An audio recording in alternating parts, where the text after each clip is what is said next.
अस्सलाम वालेकुम। मैं हूँ कारी साहिब। आप मुझे ऑनलाइन कारी साहब भी कह सकते हैं। 2026 के 12वें दिन नमाज फजर के फौरन बाद तारीख साज सर्दी में 32 मिनट का सफ़र करके मैं कज़न को उसके मदरसे छोड़ने के लिए आया, लेकिन लाहौर की सर्दी ने वल्लाह रुला दिया। वापसी पर जामिया हाज़िरी हुई।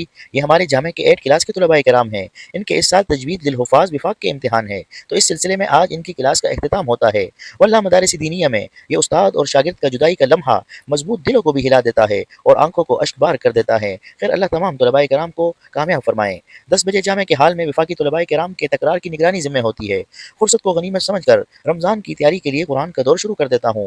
हुज़ूर सल्लल्लाहु अलैहि वसल्लम रजब और शाबान में ही रमज़ान की तैयारी शुरू फरमा दिया करते थे और दुआ फरमाते थे, अल्लाहुम्मा बारिक लना फ़ी रजब व शाबान व बल्लिगना रमज़ान। जामे से वापसी पर छत पर आता हूँ तो सूरज भी कारी साहब की ज़ियारत करने के लिए आ जाता है, जिस पर माशाअल्लाह और अल्हम्दुलिल्लाह कहकर रब के तरफ से दिए हुए रिज़्क से लुत्फ़ अंदोज़ होता हूँ। खैर मसरूफ़ियात के बाद नमाज़ असर के बाद पहली कुरान और तफसीर क्लास पढ़ाने आता हूँ। माशाअल्लाह ये बच्चे नाज़रा कुरान के साथ साथ तफसीर मारिफुल कुरान को भी पढ़ते हैं। क्लास के बाद पंजाब कार्डियोलॉजी आ जाता हूँ। नमाज मगरिब अदा करने के बाद दूसरी कुरान क्लास के लिए आ जाता हूँ। फिर आज की तीसरी कुरान क्लास के लिए आ जाता हूँ और फिर नमाज इशा अदा करता हूँ और उसके बाद चौथी कुरान क्लास के लिए आ जाता हूँ और फिर आज की मजीद फिजिकल कुरान क्लासेस को शिद्दत ठंड के सबब ऑनलाइन पढ़ाता हूँ। आप भी कुरान क्लासेस ज्वाइन करना चाहते हैं तो हमारी खिदमत हासिल कर सकते हैं और फिर यहाँ सर्दी की शिद्दत को मछली की हरारत से कम करने के लिए आ जाता हूँ और यूँ 2026 के 12वें दिन को भी खैर आबाद कह देता हूँ।